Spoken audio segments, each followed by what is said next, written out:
জাতীয় থেকে আন্তর্জাতিক প্রান্তিক জনপদ থেকে নগর চারপাশে ঠিক কী ঘটছে এই মুহূর্তে তা নিয়ে আয়োজন এখন চারদিক। সঙ্গে আছি আমি সিফাত শাহরিয়ার। কাতারে মার্কিন বিমান ঘাঁটি লক্ষ্য করে 10টি ক্ষেপণাস্ত্র হামলা চালিয়েছে ইরান। অ্যানাউন্সিয়েশন অফ ভিক্টোরি নামক অপারেশনের বিষয়টি নিশ্চিত করেছে বিপ্লবী গার্ড। একই সঙ্গে ইরাকে অবস্থিত মার্কিন সামরিক ঘাঁটি লক্ষ্য করে একটি মিসাইল হামলা চালানো হয়েছে। সবকটি মিসাইল সফলভাবে প্রতিহত করার দাবি করেছে কাতার। পাশাপাশি দোহা হামলায় জবাব দেওয়ার অধিকার রাখে বলেও বিবৃতিতে উল্লেখ করেছে দেশটির সরকার। নিউ ইয়র্ক টাইমসের প্রতিবেদন বলছে, হামলার বিষয়ে আগেই কাতারকে অবহিত করেছে ইরান। এছাড়াও সিরিয়ার মার্কিন সামরিক ঘাঁটিতেও জারি করা হয়েছে সর্বোচ্চ সতর্কতা। এমন পরিস্থিতিতে সাময়িকভাবে বন্ধ রাখা হয়েছে কাতার, সংযুক্ত আরব আমিরাত ও বাহরাইনের আকাশসীমা।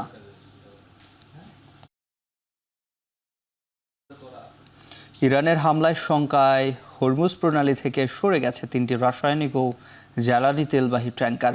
ট্যাঙ্কারের ওয়েবসাইট মেরিন ট্রাফিকের স্যাটেলাইট চিত্রে উঠে এসেছে এই তথ্য। আল জাজিরার প্রতিবেদন বলছে, মার্শাল দ্বীপের পতাকাবাহী ট্যাঙ্কার ম্যারিসি ও পানামার পতাকাবাহী রেড রুবি সংযুক্ত আরব আমিরাত উপকূলে নোঙ্গর করেছে। অন্যদিকে যুক্তরাজ্যের পতাকাবাহী আরেকটি ট্যাঙ্কার নোঙ্গর করেছে ওমান উপকূলে। পারমাণবিক স্থাপনায় মার্কিন হামলার পর ইতিমধ্যে হরমুজ প্রণালী বন্ধের সিদ্ধান্তে নীতিগত সমর্থন দিয়েছে ইরানের পার্লামেন্ট।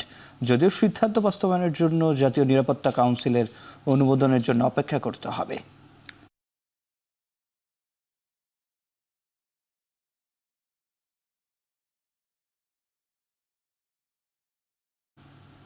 ইরান ইসরায়েল যুদ্ধের মধ্যে কমেছে ইরানিয়ান মুদ্রার চাহিদা। এমনকি তুরস্ক সীমান্তে ইরানি মুদ্রা বিনিময়ে অনীহা দেখাচ্ছেন মানি এক্সচেঞ্জ ব্যবসায়ীরা। পরিস্থিতি স্বাভাবিক থাকাকালীন যেখানে 1 লিরার বিনিময় মূল্য ছিল 2000 ইরানিয়ান রিয়াল, দর বেড়ে তা হয়েছে 2500 রিয়াল।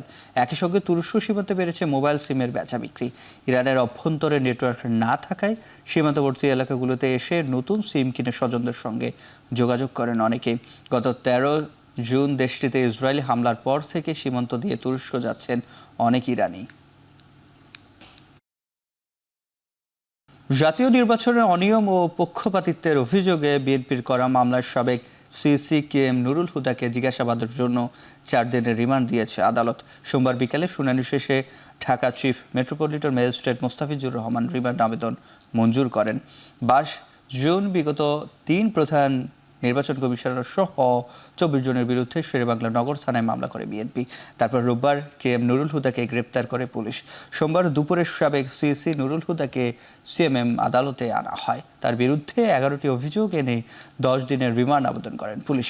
পরে 4 দিনের রিমান্ড মঞ্জুর করে কারাগারে পাঠানোর নির্দেশ দেন আদালত। পাবলিক প্রসিকিউটর বলেন, রাতে ভোট কারচুপি করে সাবেক আওয়ামী লীগ সরকারকে বৈধতা দেওয়ার পেছনে অন্যতম কুশীলব ছিলেন সাবেক সিইসি। তবে আদালতে নিজেকে নির্দোষ দাবি করেন নুরুল হুদা। যে নির্বাচনী রেজাল্ট বোর্ড দেখানো হয়, সেখানেও সে নির্লজ্জভাবে তার লোকের মাধ্যমে সে বিভিন্ন এলাকায় সে দেখিয়েছে যে কিভাবে ভোট চুরি করে সবাই তাদেরকে নির্বাচিত ঘোষণা করা হয়েছে। পেনাল কোডের যে ধারাগুলোতে অভিযুক্ত করা হয়েছে সে সকল ধারাগুলো বেইলেবল সেকশন, এবং ওই ধারাগুলো নির্বাচন কমিশনের কোনো কর্মকর্তার উপরে লাই করে না। এবং আমরা বলেছি যে এই ধারাগুলো শুধু নির্বাচনের যে প্রার্থী এবং ভোটারদের উপরে এই ধারাগুলো বর্তায়। এদিকে আইন শৃঙ্খলা বাহিনীর উপস্থিতিতে সাবেক নির্বাচন কমিশনার KM নুরুল হুদাকে গ্রেপ্তারের সময় যেভাবে মব জাস্টিস করা হয়েছে তা কাম্য নয় বলে মন্তব্য করেছেন স্বরাষ্ট্র উপদেষ্টা জাহাঙ্গীর আলম চৌধুরী। গাজীপুরের মৌচাকে হর্টিকালচার সেন্টার পরিদর্শন শেষে সাংবাদিকদের প্রশ্নের জবাবে একথা বলেন তিনি। এই ঘটনায় বাহিনীর কেউ জড়িত থাকলে তদন্ত করে ব্যবস্থা নেওয়া হবে বলেও জানান স্বরাষ্ট্র উপদেষ্টা। অ্যারেস্ট হয়েছে নুরুল হুদা সাহেব, যেভাবে করা হয়েছে যে মব জাস্টিস, এটা হলো কোনো অবস্থায় গ্রহণযোগ্য না। আর ওখানে আরেকটা দেখা গেছে যে আইন শৃঙ্খলা বাহিনীর সামনেও ওনার উপরে করা হচ্ছে। এটার জন্য আমরা একটা তদন্ত করে দেখব। এটার সাথে যদি কোনো আইন শৃঙ্খলা বাহিনী জড়িত থাকে তাদের বিরুদ্ধে আমরা আইনানুগ ব্যবস্থা নেব। সাবেক প্রধান নির্বাচন কমিশনার মবের শিকার হয়েছেন উল্লেখ করে এর নিন্দা জানিয়েছেন পরিবেশ উপদেষ্টা সৈয়দ রিজওয়ানা হাসান। সোমবার সকালে সচিবালয় ব্রিফিংয়ে তিনি বলেন, সরকার এ নিয়ে শুধু বিবৃতি দিয়ে বসে থাকেনি, ব্যবস্থাও নিয়েছে। পুলিশ বাহিনী ঘুরে দাঁড়াতে শুরু করেছে বলেও মন্তব্য করেন তিনি। একটা আদর্শ ভিত্তিক পরিবেশে এ সরকারের দায়িত্ব নিয়েছে উল্লেখ করে উপদেষ্টা বলেন, গেল 10 মাস ধরে সরকার প্রচেষ্টা চালিয়ে যাচ্ছে, তবে সন্তুষ্ট হওয়া কঠিন। সরকারের নানা পদক্ষেপ সেন্ট মার্টিনে পরিবেশ ফিরতে শুরু করেছে বলেও তিনি জানান।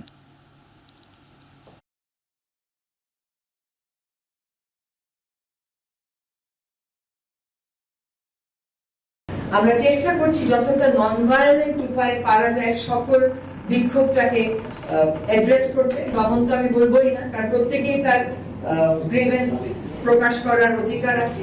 এই মব জাস্টিস যেটা ঘটলো, মব অ্যাটেম্প যেটা ঘটলো, এটাকে আমরা তীব্রভাবে নিন্দা জানাচ্ছি এবং আমরা আবারও বলছি যে আইনি প্রক্রিয়া গ্রহণের কাজটা স্বরাষ্ট্র মন্ত্রণালয় থেকে শুরু। বিএনপি মব সংস্কৃতির বিরুদ্ধে। সাবেক সিএসি কে এম নুরুল হুদাকে লাঞ্ছিত করার ঘটনায় দলের কেউ জড়িত থাকলে তদন্ত করে ব্যবস্থা নেওয়া হবে বলে জানিয়েছেন বিএনপি স্থায়ী কমিটির সদস্য সালাহুদ্দিন আহমেদ। গণমাধ্যমে পাঠানো অডিও বার্তায় তিনি বলেন, কোনো ব্যক্তি অপরাধী হলেও তার আইনি ও সাংবিধানিক অধিকার অক্ষুণ্ণ রাখতে হবে। আমরা চাই আইনের শাসন প্রতিষ্ঠা এবং আদালতের রায় বাস্তবায়ন হবে, বিচার প্রক্রিয়ায় স্বচ্ছতা থাকবে। সাবেক প্রধান নির্বাচন কমিশন নুরুল হুদার বিরুদ্ধে অভিযোগ, তার গ্রেফতার প্রক্রিয়া এবং তার বিচার প্রক্রিয়া আইনগতভাবে যথাযথভাবে পরিচালিত হবে প্রত্যাশা করি। যদি বিএনপির যে কোনো নেতা কর্মী এই ঘটনা জড়িত থাকে, ডিসিপ্লিনারি অ্যাকশন নেব। এদিকে 2018 সালের জাতীয় নির্বাচনে শতভাগ ভোট পড়েছে এমন কেন্দ্রীয় তথ্য পেতে নির্বাচন কমিশনকে চিঠি পাঠিয়েছে দুদক।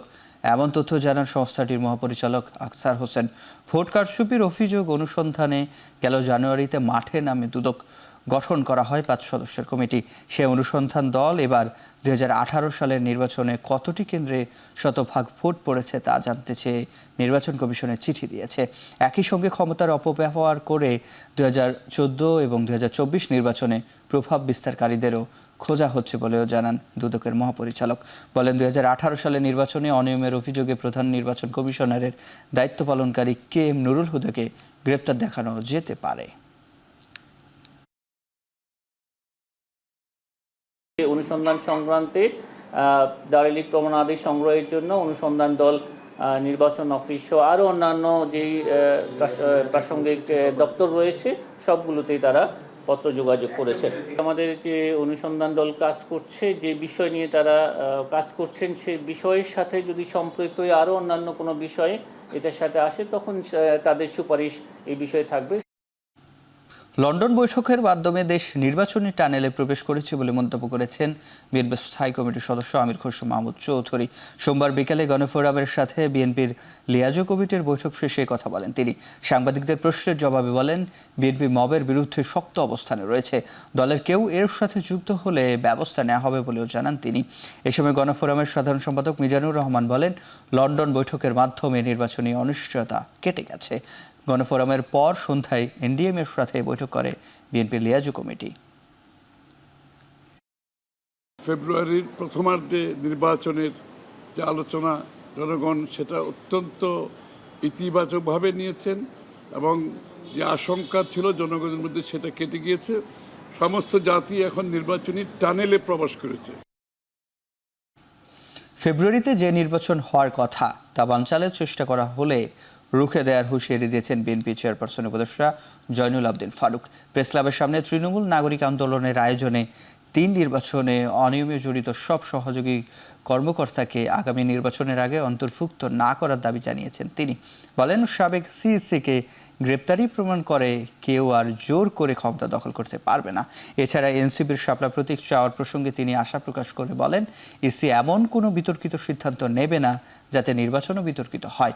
এ প্রসঙ্গে বিএনপির যুগ্ম মহাসচিব অ্যাডভোকেট আব্দুস সালাম আজাদ বলেন, জাতীয় প্রতীক শাপলা কোনো ব্যক্তি বা দলের হতে পারে না।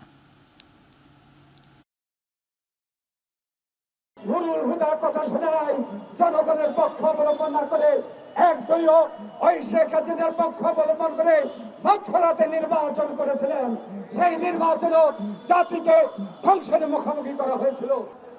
আপনারা কি চেয়েছেন? আপনাদের মার্কা আমার জানার বিষয়, কিন্তু পত্রিকায় দেখেছি দয়া করে সরকার, নির্বাচন কমিশন এমন কিছু করবেন না যেটা বিতর্কিত হয়ে পড়ে, তাহলে বিতর্কই নির্বাচনের সমস্যা তৈরি করতে পারে। অন্যান্য দেশের মতো বাংলাদেশেও আগামী জাতীয় সংসদ নির্বাচন জাতিসংঘের তত্ত্বাবধানে হতে পারে বলে মন্তব্য করেছেন জামায়াতের নায়েবে আমির আব্দুল্লাহ মোহাম্মদ তাহের।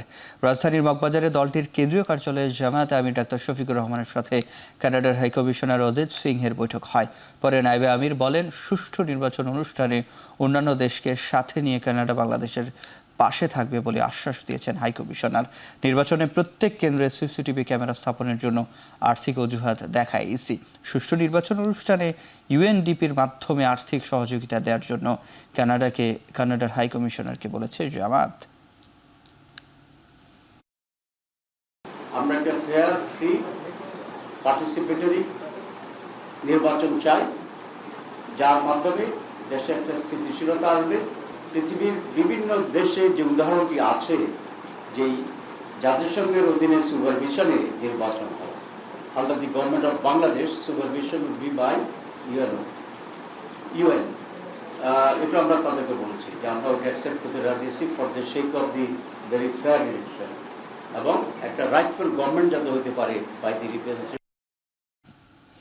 জুলাই মাসের মধ্যে অন্তর্বর্তী সরকারকে জুলাই ঘোষণাপত্র দিতে হবে বলে জানিয়েছেন জাতীয় নাগরিক পার্টির উত্তর অঞ্চলের মুখ্য সংগঠক সার্জিস আলম। সোমবার বিকেলে পঞ্চগড় চেম্বার ভবনে এক সভায় এ কথা বলেন তিনি। এ সময় তিনি বলেন, প্রথম সারের 7টি দলের মধ্যে 6টি দল একটি সংস্কারের প্রশ্নে একমত। তখন একটি দলকে বড় করে দেখালে গ্রহণযোগ্যতা হারাবে অন্তর্বর্তী সরকার।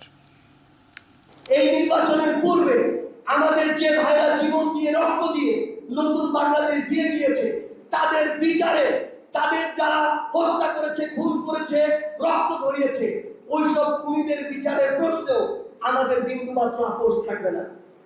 এই জুলাই সনদ, জুলাই ঘোষণাপত্র, যেটা প্রধান উপদেষ্টা কমিটমেন্ট করেছেন, সেই জুলাই মাসের মধ্যে দেওয়ার ক্ষেত্রেও আমাদের কোনো আপোষ থাকবে না। অবশেষে ঢাকা দক্ষিণ সিটি কর্পোরেশনের প্রধান ফটকের তালা খুলে দিয়েছে ইশরাক হোসেনের সমর্থকেরা। সোমবার সকালে নগর ভবনের তালা খুলে দেন তারা। পাশাপাশি নাগরিক সেবাদানকারী সব দপ্তরের তালা খুলে দেওয়া হয়েছে। তবে এখনও তালাবদ্ধ প্রশাসক এবং প্রকৌশল দপ্তর। এদিকে নাগরিক সেবা চালু হলেও গ্রাহকের তেমন আনাগোনা শুরু হয়নি। কর্মকর্তাদের দাবি, এখনও নাগরিকরা সেবা চালুর কথা জানেন না বলেও ভিড় কম। আর প্রধান নির্বাহী কর্মকর্তা বলছেন, এতদিন দপ্তরে তালা থাকলেও মশক এবং বর্জ্য ব্যবস্থাপনার কাজ চলমান ছিল। ইশরাক হোসেনকে ঢাকা দক্ষিণ সিটির মেয়র হিসাবে শপথ পড়ানো এবং দায়িত্ব বুঝিয়ে দেওয়ার দাবিতে গেল 15 মে থেকে নগর ভবনের সামনে অবস্থান কর্মসূচি পালন করে আসছেন তার সমর্থকেরা। আগের দিন 14 মে তারা নগর ভবনের প্রধান ফটকে তালা ঝুলিয়ে দেয়। একই সঙ্গে অন্যান্য সেবাদানকারী দপ্তরেও তালা দেয় ইশরাক সমর্থকরা।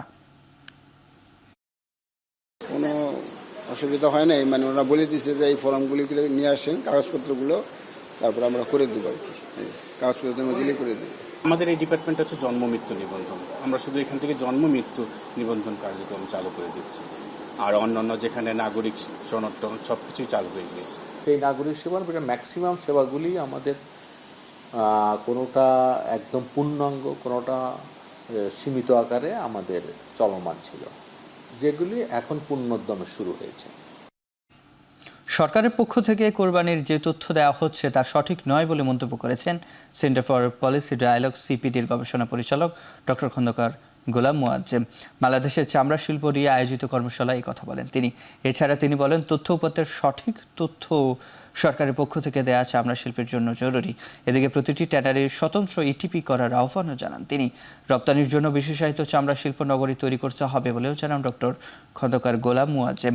এবারে ঈদুল আজহায় 52% গরু রাস্তায়, 26% খোলা মাঠে এবং 3% গরু নির্দিষ্ট স্লটার হাউসে জবাই করা হয়েছে বলে উঠে আসে গবেষণায়। আগামী বছর থেকে ঈদুল আজহায় ট্যানারি ব্যবসায়ীদের বিনামূল্যে লবণ না দিয়ে প্রণোদনা দেওয়া হবে বলে জানান বাণিজ্য সচিব।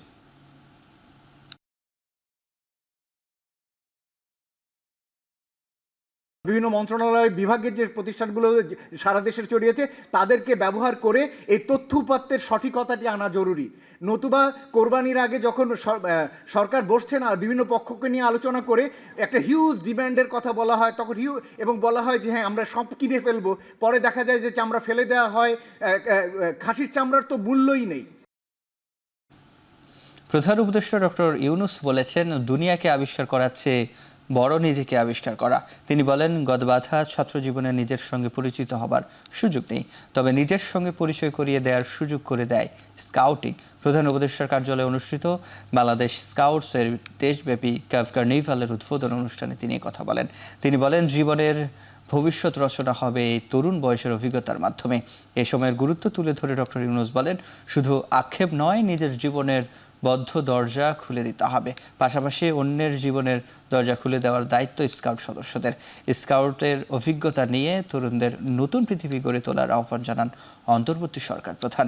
এ সময় শাপলা কাভ অ্যাওয়ার্ড এবং জুলাই অভ্যুত্থানে 8 জন শহীদ স্কাউট পরিবারকে সম্মাননা বিতরণ করেন প্রধান উপদেষ্টা।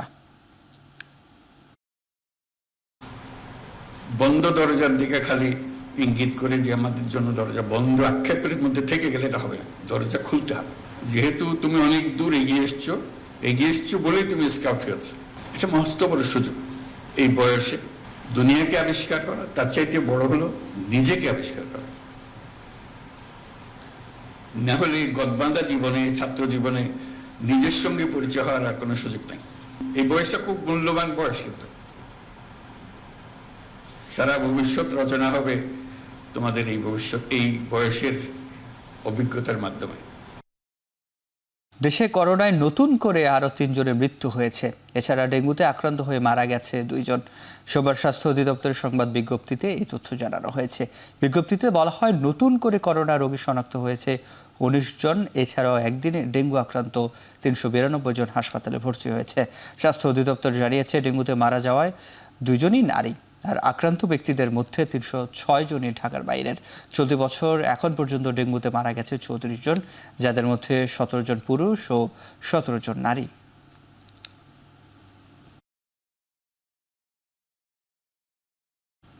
ঢাকা মেডিকেল কলেজের শিক্ষার্থীদের আন্দোলন এবং দাবি যৌক্তিক। মেডিকেল কলেজের হলগুলো বসবাসের অনুপযুক্ত বলে জানিয়েছে শহীদ ডাক্তার ফজলে রাব্বি হলের সহকারী প্রভোস্ট ডাক্তার শহীদুল ইসলাম আকন। অন্যদিকে সুনির্দিষ্ট রোডম্যাপ না পাওয়ায় এখনই ক্লাসে ফিরছেন না আন্দোলনরত শিক্ষার্থীরা। সোমবার সচিবালয়ের স্বাস্থ্য মন্ত্রণালয়ের বিশেষ সহকারীর সাথে বৈঠক শেষে তিনি কথা বলেন। তিনি বলেন, নতুন ব্যাচকে আবাসন দেবার মতো অবস্থান নেই, তবে স্বাভাবিক শিক্ষা কার্যক্রমে ফিরতে চায় সবাই। স্বাস্থ্য উপদেষ্টা বলেছেন, রাতারাতি সম্ভব নয়, তবে যা দ্রুত করা সম্ভব তা দ্রুত করা হবে।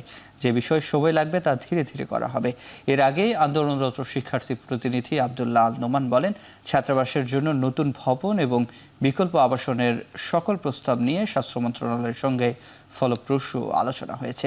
যদিও সুনির্দিষ্ট রোডম্যাপ না আসায় এখনই শিক্ষার্থীরা ক্লাসে ফিরছে না বলেও জানান তিনি। যে আমাদের যে গ্যাপটা আছে, এই গ্যাপটা যেন আমাদের পূরণ হয় এবং আমরা যেন আমাদের স্বাভাবিক কার্যক্রমে ফিরতে পারি।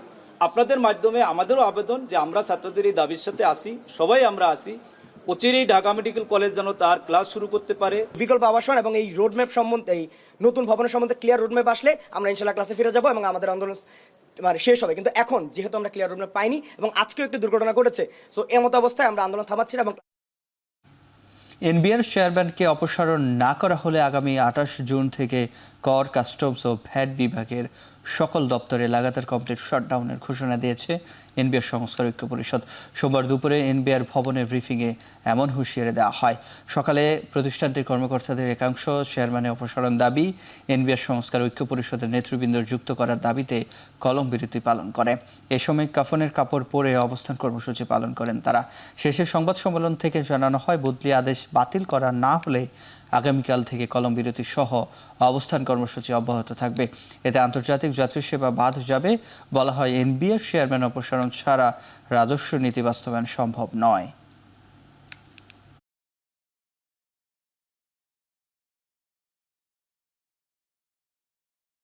এনবিআর এর বর্তমান চেয়ারম্যানকে অপসারণ করা না হলে আগামী 28 জুন 2025 খ্রিস্টাব্দ তারিখ থেকে আন্তর্জাতিক যাত্রী সেবা ব্যতীত রপ্তানি সহ সকল কার্যক্রম, কাস্টমস এবং ভ্যাট বিভাগের সকল কার্যক্রম লাগাতার কমপ্লিট শাটডাউন থাকবে এবং আয়কর দপ্তরও একই সাথে একই কার্যক্রম পালন করবে। রাজস্ব বোর্ডের চেয়ারম্যানকে অপসারণ ও এনবিআর সংস্কার কমিটিতে যৌক্তিক প্রতিনিধি অন্তর্ভুক্ত না করার প্রতিবাদে 3 ঘন্টার কলম বিরতি পালন করেছে কাস্টমস হাউসের কর্মকর্তারা।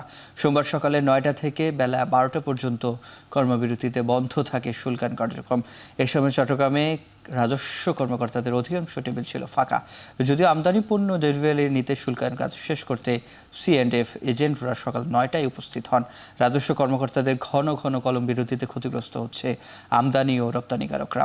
যথাসময়ে শুল্কায়ন না হয় বন্দর থেকে পণ্য ডেলিভারি দিতে দেরি হচ্ছে, এতে গুনতে হচ্ছে অনেক গুণ বেশি জরিমানা। বন্দর তৈরি হচ্ছে কন্টেইনার ও জাহাজের জট। ফাইল জমে যাওয়ায় 2 দিনের কাজ শেষ করতে লাগছে 4 থেকে 5 দিন। বিঘ্নিত হচ্ছে রাজস্ব আহরণও।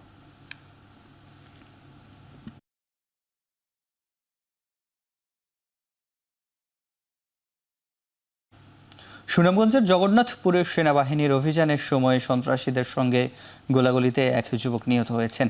নিহত আবু সাইদ পেশায় একজন রাজমিস্ত্রি। এই ঘটনায় অস্ত্রসহ 4 জনকে আটক করেছে সেনাবাহিনী। সোমবার বিকেলে সেনাবাহিনীর প্রেস বিজ্ঞপ্তিতে বিষয়টি নিশ্চিত করা হয়। এতে উল্লেখ করা হয়, দিরাই উপজেলার কুলঞ্জ ইউনিয়ন পরিষদের চেয়ারম্যান যুবলীগ নেতা একরার হোসেনের সঙ্গে ইউনিয়ন বিএনপির সভাপতি আতিকুর রহমানের আধিপত্য নিয়ে দ্বন্দ্ব চলে আসছিল। এরই জেরে গত শুক্রবার উভয় পক্ষের মধ্যে ধাওয়া পাল্টা ধাওয়া ও অস্ত্রের মহড়ার ঘটনা ঘটে। পরে গেল রাতে অস্ত্র উদ্ধারে অভিযান চালায় সেনাবাহিনী। এক পর্যায়ে সেনাবাহিনীকে লক্ষ্য করে গুলি ছোড়ে সন্ত্রাসীরা। এ সময় গুলিতে আবু সাইদ নামের এক রাজমিস্ত্রি নিহত হন। আটক করা হয় 4 জনকে। জব্দ করা হয় একটি বন্দুক ও 4টি পাইপগান সহ 7টি রামদা, 9টি বল্লম, 6টি বুলেট প্রুফ জ্যাকেট ও গুলি। গুলিতে মারা গেছে এটুকু জানছি, কে গুলি করছে, কারা গুলি করছে এটা তো জানি না। যে মারা গেছে ওর নাম পাই নাই, তবে সে রাজমিস্ত্রি, একটা নিরীহ মানুষ, কোনো গ্রুপের না, এটুকু শুনলাম আর কি। পরিচালক সেন্ট মার্টিন নিয়ে কোনো ঝুঁকি নেই। দেশের পূর্ব পশ্চিম 2 উপকূলেরই নিরাপত্তা নিশ্চিতে কোস্টগার্ড তৎপর রয়েছে বলে জানিয়েছেন মহানগর রিয়ার অ্যাডমিরাল মোহাম্মদ জিয়াউল হক। কোস্টগার্ড সদর দপ্তরে সফররত অস্ট্রেলিয়ান মেরিটাইম বর্ডার কমান্ডার সাথে সৌজন্য সাক্ষাৎ শেষে সংবাদ সম্মেলনে এই কথাও জানান তিনি। এ সময় বাংলাদেশ ও অস্ট্রেলিয়ার মধ্যে বিদ্যমান সামুদ্রিক নিরাপত্তা ও সহযোগিতার মাইলফলক আরও দৃঢ় হওয়ার আশাবাদ ব্যক্ত করেন মহাপরিচালক। সামুদ্রিক আইনের যথাযথ প্রয়োগ, আঞ্চলিক সচেতনতা বৃদ্ধি এবং সক্ষমতা বিকাশে 2 দেশের যৌথ অংশীদারিত্বকে আরও জোরদার করার উপর গুরুত্ব আরোপ করেন তিনি।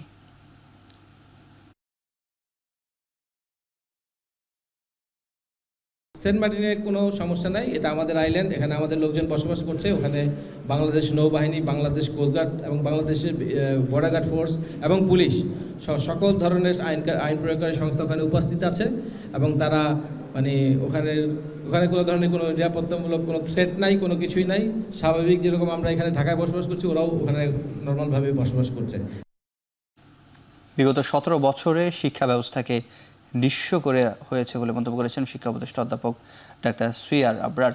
সোমবার নোয়াখালী বিজ্ঞান ও প্রযুক্তি বিশ্ববিদ্যালয় দিবস উপলক্ষে দিনব্যাপী আয়োজিত রিসার্চ ফেয়ার অনুষ্ঠানে প্রধান অতিথির বক্তব্যে এই কথা বলেন তিনি। এ সময় তিনি বলেন, বিগত সরকার শিক্ষা খাতে যে পরিমাণ ক্ষতি করেছে তা এত দ্রুত সংশোধন করা সম্ভব নয়। গত 17 বছরে কিভাবে নিঃস্ব করা হয়েছে শিক্ষা ব্যবস্থাকে, কিভাবে দুমড়ে মুচড়ে নষ্ট করা হয়েছে, তার হিসাব যদি দিতে যাই দিনের পর দিন চলে যাবে। সেই হিসাবে আমি যাব না, আমরা সামনের দিকে তাকাতে চাই। শিক্ষার ক্ষেত্রে একটা বড় আমাদের সকলের এনগেজ হতে হবে এবং সকল যে অংশীদার, কেবল রাষ্ট্র না, প্রাইভেট সেক্টরের এখানে ভূমিকা রয়েছে, এখানে বিভিন্ন সমাজের বিভিন্ন অংশে এখানে ভূমিকা রয়েছে। রাজধানীর যাত্রাবাড়ি থানা সাজিদুর রহমান হত্যা মামলায় সাবেক মন্ত্রী আনিসুল হক, সালমান এফ রহমান ও শাহজাহান খানকে 2 দিন করে রিমান্ড আদেশ দিয়েছে ঢাকার সিএমএম আদালত।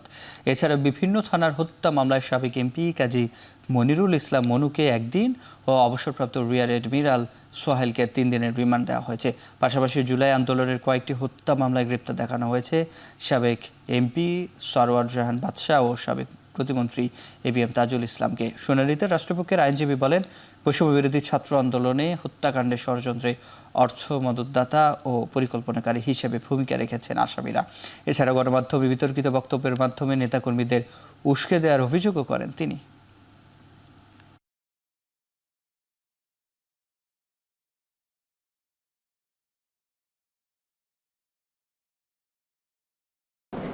সাবেক অবৈধ আইনমন্ত্রী আনিসুল হক, সালমান এফ রহমান এবং শাহজাহান খান তার বিরুদ্ধে একটি হত্যা মামলায় রিমান্ড প্রার্থনা করা হয়। সেই মামলায় 5 দিনের রিমান্ড চাওয়া হয়। তার পক্ষে তাদের আইনজীবী ছিল, তার 2 দিনের রিমান্ড মঞ্জুর করা হয়। আরেকটি হত্যা মামলায় আপনারা জানেন যে রিয়ার অ্যাডমিরাল সোহেল, তার বিরুদ্ধেও রিমান্ড প্রার্থনা করা হয়, 3 দিনের রিমান্ড মঞ্জুর করা হয়। এছাড়াও কাজী মনিরুল ইসলাম মনু, তাকেও যাত্রাবাড়ি একটি হত্যা মামলায় তার বিরুদ্ধে রিমান্ড প্রার্থনা করা হয়, সেখানে 1 দিনের রিমান্ড মঞ্জুর করা হয়। সাবেক সংসদ সদস্য সাবিনা আক্তার তুহিনকে গ্রেপ্তারের পর সন্ত্রাস বিরোধী আইনের মামলায় কারাগারে পাঠানোর নির্দেশ দিয়েছে আদালত।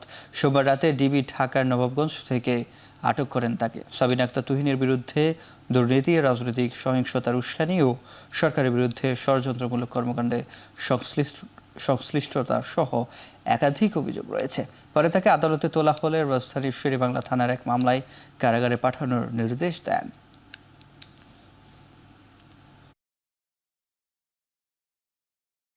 শাহজালাল বিজ্ঞান ও প্রযুক্তি বিশ্ববিদ্যালয়ের শিক্ষার্থীকে ধর্ষণের অভিযোগে 2 জনের 4 দিন করে রিমান্ড মঞ্জুর করেছে আদালত। সোমবার দুপুরে সিলেটের অতিরিক্ত চিফ মেট্রোপলিটন ম্যাজিস্ট্রেট আদালতের বিচারক হারুনুর রশিদের শুনানিতে শেষে এই আদেশ দেন। গেল বৃহস্পতিবার শিক্ষার্থীকে ধর্ষণের অভিযোগে বিশ্ববিদ্যালয়েরই 2 শিক্ষার্থীকে আটক করে পুলিশ। পরদিন আটককৃতদের বিরুদ্ধে কোতোয়ালি মডেল থানায় মামলা দায়ের করে ভুক্তভোগী। মামলায় বিবরণে বলা হয়, গেল 2 মে সন্ধ্যায় সহপাঠী আদনান ও পার্থর সাথে কনসার্টে যাচ্ছিলেন ভুক্তভোগী নারী। এ সময় কৌশলে ওই ছাত্রীকে সুরমা এলাকায় একটি মেসে নিয়ে অচেতন করে ধর্ষণ করে তারা। এ সময় ওই শিক্ষার্থীর ভিডিও ধারণ করা হয়, যা দেখিয়ে তাকে নিয়মিত ব্ল্যাকমেইল করা হচ্ছিল। বৃহস্পতিবার বিকেলে ভুক্তভোগী শিক্ষার্থী প্রক্টর বরাবর অভিযোগ করলে তাৎক্ষণিক পুলিশে জানালে অভিযুক্তদের আটক করা হয়।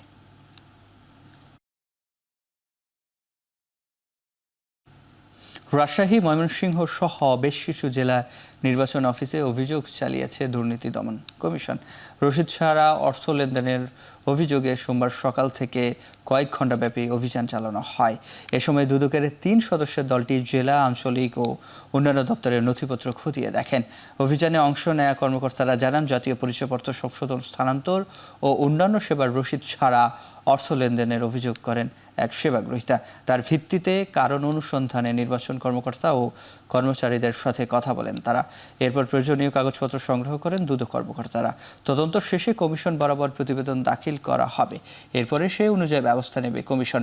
এছাড়াও বিভিন্ন অভিযোগের ভিত্তিতে ময়মনসিংহ ও পাবনা সহ বেশ কিছু জেলার নির্বাচন অফিসে অভিযান চালিয়েছে দুর্নীতি দমন কমিশন।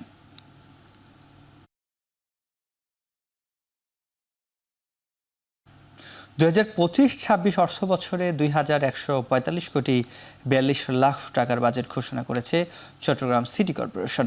সোমবার দুপুরে নগরের থিয়েটার ইনস্টিটিউট মিলনায়তনে এই বাজেট ঘোষণা করেন মেয়র ডাক্তার শাহাদাত হোসেন। বাজেটের সর্বোচ্চ বরাদ্দ রাখা হয়েছে বেতন ভাতা খাতে প্রায় 339 কোটি টাকা, জলাবদ্ধতা নিরসনে বরাদ্দ 125 কোটি টাকা, যার মধ্যে খাল খননে 50 কোটি এবং 21টি খাল পুনঃখননে আরও 50 কোটি টাকা বরাদ্দ রাখা হয়েছে। ডেঙ্গু প্রতিরোধে বরাদ্দ বেড়ে হয়েছে 9 কোটি টাকা। বর্জ্য ব্যবস্থাপনায় আধুনিক যন্ত্রপাতি সংগ্রহ প্রকল্পে বরাদ্দ 50 কোটি। বাজেটের আয়ের লক্ষ্য নির্ধারণ করা হয়েছে নিজস্ব অর্থ থেকে 1045 কোটি এবং অনুদান ও ত্রাণ থেকে 1092 কোটি টাকা। এছাড়া নগরে গ্রিন ও ক্লিন সিটিতে রূপান্তরের পাশাপাশি পর্যটন নগরীর পাড়ায় ঘোষণা দেন মেয়র। এ সময় নাগরিকদের সহজে সেবা প্রাপ্তির জন্য আমার চট্টগ্রাম অ্যাপ চালু করেন মেয়র। চট্টগ্রাম সিটি কর্পোরেশন আওতায় এয়ারপোর্ট রোড সহ বিভিন্ন সড়ক ও গুরুত্বপূর্ণ অবকাঠামো উন্নয়ন শীর্ষক প্রকল্পের অধীনে প্রকৌশল যান্ত্রিক উপবিভাগের জন্য 1 ইউনিট জিপ বাবদ 70 লক্ষ টাকা, 5 ইউনিট 3 হুইল রোলার বাবদ 9 কোটি 10 লক্ষ টাকা, সর্বমোট 30 কোটি 50 লক্ষ টাকা বরাদ্দ পাওয়া যায়। চট্টগ্রাম সিটি কর্পোরেশনের বর্জ্য ব্যবস্থাপনার উন্নয়নে আধুনিক মানের যন্ত্রপাতির সংগ্রহ প্রকল্প। পিসি সভার অনুমোদিত অর্থ মন্ত্রণালয়ের সম্মতির অপেক্ষমান, মেয়াদকাল জুলাই 2025 হতে জুন 2027। তরুণদের স্বাস্থ্য নিয়ে কাজ করার সময় আদিবাসী, প্রতিবন্ধী, দলিত, হরিজন সম্প্রদায় ও পিছিয়ে পড়াদের কথা মাথায় রাখার আহ্বান জানিয়েছে বেসরকারি উন্নয়ন সংস্থা নাগরিক উদ্যোগ। সোমবার সকালে রাজধানীর সিডাপ মিলনায়তনে মতবিনিময় সভায় এই আহ্বান জানানো হয়। তরুণ বান্ধব স্বাস্থ্যসেবাকে সর্বস্তরে কার্যকর ও শক্তিশালী করতে সবাইকে সম্মিলিতভাবে কাজ করার সুপারিশ করেন বক্তারা। সকলের জন্য পারিবারিক, নৈতিক ও পারস্পরিক সম্মানের শিক্ষা নিশ্চিত করার জন্য জোর দেওয়া হয়। এতে লিঙ্গভিত্তিক সহিংসতা হ্রাস পাবে বলে মনে করেন তারা। এছাড়াও সকল শ্রেণী পেশার নারীদের জন্য পিরিয়ড ব্যবস্থাপনা নিশ্চিত করা, পরিবার পরিকল্পনার অধীনে বাল্যবিবাহের শিকার নারীদের জন্য বিশেষভাবে কাজ করা, যৌন প্রজনন স্বাস্থ্যের ওপর বিজ্ঞান ভিত্তিক শিক্ষা জোরালো করা সহ নানা বিষয় উঠে আসে এই মতবিনিময় সভায়। যানজট নিরসনে ভূমিকা রাখতে ডিএমপি ট্রাফিককে বিভাগের জন্য সরঞ্জাম হস্তান্তর করেছে সিএসআরএম স্টিল। সোমবার বিকেলে রাজধানীর শ্যামপুরে সিএসআরএম স্টিল ফ্যাক্টরিতে ট্রাফিক নিয়ন্ত্রণকারক 3 কোণ নামের সরঞ্জাম হস্তান্তর অনুষ্ঠান হয়। প্রতিষ্ঠানটির ব্যবস্থাপনা পরিচালক মোহাম্মদ শাহজাহান ডিএমপির ট্রাফিক বিভাগের যুগ্ম পুলিশ কমিশনার আনিসুর রহমানকে 3 কোণ বুঝিয়ে দেন। এ সময় উপস্থিত ছিলেন সহকারী পুলিশ কমিশনার জাকির হোসেন সহ সিএসআরএম স্টিলের বিভিন্ন পর্যায়ের কর্মকর্তারা। প্রাথমিকভাবে 200টি ট্রাফিক 3 কোণ হস্তান্তর করা হয়।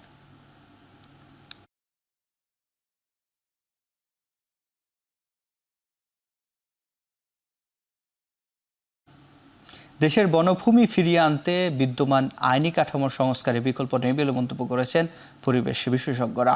সোমবার রাজধানীর একটি হোটেলে বাংলাদেশের পরিবেশ আইনবিদ সমিতি বেলা ও ক্রোটেক আয়োজিত কর্মশালা অনুষ্ঠিত হয়। এ সময় সরকারের বন রক্ষায় প্রণীত বিভিন্ন নীতিমালা, পরিকল্পনা ও আইনসমূহ পর্যালোচনা করে নীতিগত প্রস্তাবনা তুলে ধরা হয়। কর্মশালায় সরকারি কর্মকর্তা, আইন বিশেষজ্ঞ, পরিবেশবিদ, শিক্ষাবিদ ও উপকূলীয় এলাকায় প্রতিনিধিগণ অংশ নেন। উপকূলীয় বনসহ দেশের সব বনভূমি পুনরুদ্ধার ও সংরক্ষণের উপর মতামত ও সুপারিশ তুলে ধরেন বক্তারা।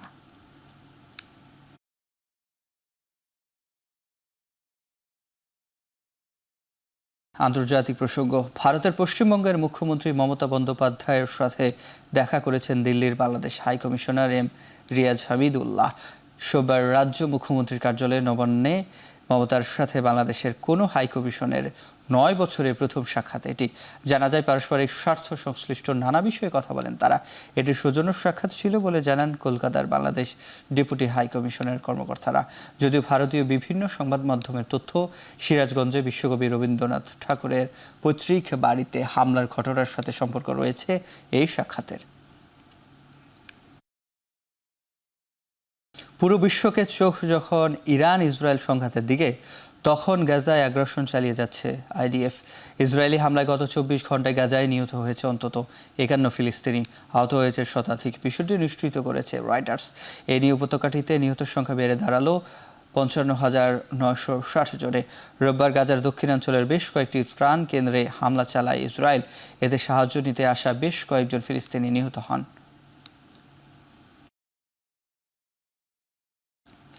সিরিয়ার রাজধানী দামেস্কের একটি গির্জায় আত্মঘাতী বোমা হামলায় অন্তত 22 জন নিহত হয়েছেন।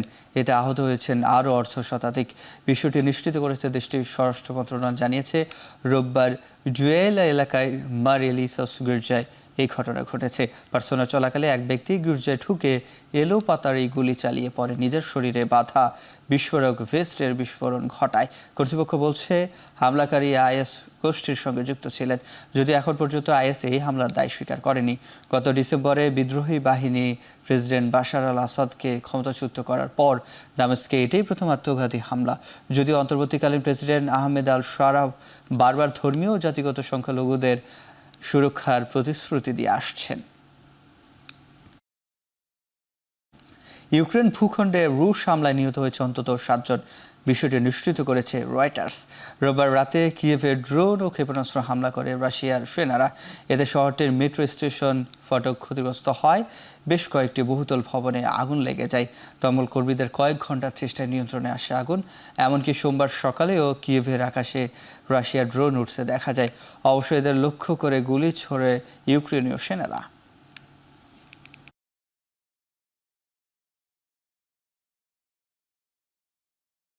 এবার খেলার প্রসঙ্গ। শ্রীলঙ্কার বিপক্ষে 3 ম্যাচের ওয়ানডে সিরিজের জন্য দল ঘোষণা করেছে বাংলাদেশ, যেখানে বড় চমক নাইম শেখের অন্তর্ভুক্তি।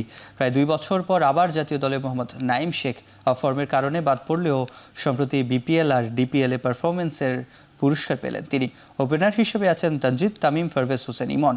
অধিনায়ক মেহেদী হাসান মিরাজের দলে আছেন নাজমুল হোসেন শান্ত, তাওহিদ হৃদয়। আছেন 2 উইকেটরক্ষক ব্যাটার জাকের আলী অনিক ও লিটন দাস। 2 বিশেষজ্ঞ স্পিনার আর 5 পেসার থাকছেন লঙ্কান ব্যাটারদের সামাল দিতে। পেস বিভাগে বড় খবর মুস্তাফিজুর রহমান ও তাসকিন আহমেদের ফিরে আসা। লম্বা সময় ধরে ইনজুরির সঙ্গে লড়ে ফিরছেন তাসকিন। অন্যদিকে মুস্তাফিজুর রহমানের আঙ্গুলের ইনজুরিতে পড়েছিলেন আইপিএলে খেলতে গিয়ে। লঙ্কানদের বিপক্ষে পাওয়া যাচ্ছে তাকেও। 2 জুলাই কলম্বোতে শুরু হবে ওয়ানডে সিরিজ। একই মাঠে দ্বিতীয় ওয়ানডেতে 5 জুলাই, 8 জুলাই তৃতীয় ও শেষ ওয়ানডে হবে পাল্লিকেলেতে। মুস্তাফিজও ইনজুরি থেকে ফেরত এসছেন, তার ফ্র্যাকচার হয়েছিল। তাসকিন আহমেদ এসছেন, নাহিদ রানারও ওয়ার্কলোড ম্যানেজমেন্ট আছে। তো সেই কারণেই যাতে আমাদের কম্বিনেশনটা বেছে নিতে কোনো অসুবিধা না হয়। সৌম্য সরকার আমাদের সঙ্গে আছেন। তো আমরা চাই যে তাকে পূর্ণ সুস্থ রূপে, এখনো হয়তো সুস্থ আছেন, but we can't take any chance. Ibul Hasan very important player আমাদের জন্য। আমরা চাই যে ও যেন আরো ভালো হয়ে ন্যাশনাল টিমে আসে, সো দ্যাট ও লং টাইম খেলতে পারে। মালয়েশিয়ায় অনুষ্ঠিত world biggest duel thought power man Malaysia 2025-এর ক্লাসিক ক্যাটাগরিতে অংশগ্রহণ করে লাল সবুজের পতাকা উড়েছিল ফ্রাইলেথ মোহাম্মদ ফারুক হোসেন। পেশাগত জীবনে তিনি ব্যাংকে কর্মরত আছেন। 3 ঘন্টা 38 মিনিট সময় নিয়ে 10 কিলোমিটার দৌড়ে 60 কিলোমিটার সাইক্লিং শেষে আবারও 10 কিলোমিটার দৌড় সম্পন্ন করেন। সম্প্রতি মেরিন ড্রাইভে আয়োজিত বৈশাখী ট্রায়ালস হেমেচর ক্যাটাগরিতে 2য় স্থান লাভ করেন তিনি। এছাড়া 2023 সালে থাইল্যান্ডের ফুটেকে অনুষ্ঠিত ওশান ম্যান ওয়ার্ল্ড চ্যাম্পিয়নশিপ, 2024 সালে মালয়েশিয়ান আয়রন ম্যান অংশগ্রহণ করেন। 2022 ও 23 সালে টেকনাফ থেকে সেন্ট মার্টিন সাঁতারে বাংলা চ্যানেল 16.10 কিলোমিটার দূরত্ব 2 বার পাড়ি দিয়েছিলেন এই অ্যাথলেট। ফারুক পৃথিবীর সবচেয়ে কঠিনতম ইভেন্ট আয়রন ম্যান প্রতিযোগিতায় অংশগ্রহণ করবেন বলে জানিয়েছেন। সেখানে তাকে 3.8 কিলোমিটার সাঁতার, 180 কিলোমিটার সাইক্লিং এবং 42.195 কিলোমিটার দৌড় সম্পূর্ণ করতে হবে।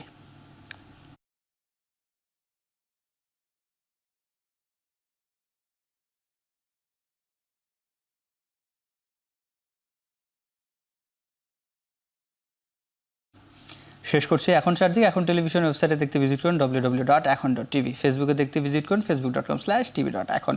ইউটিউবে দেখতে ভিজিট করুন youtube.com/c/ekhon tv।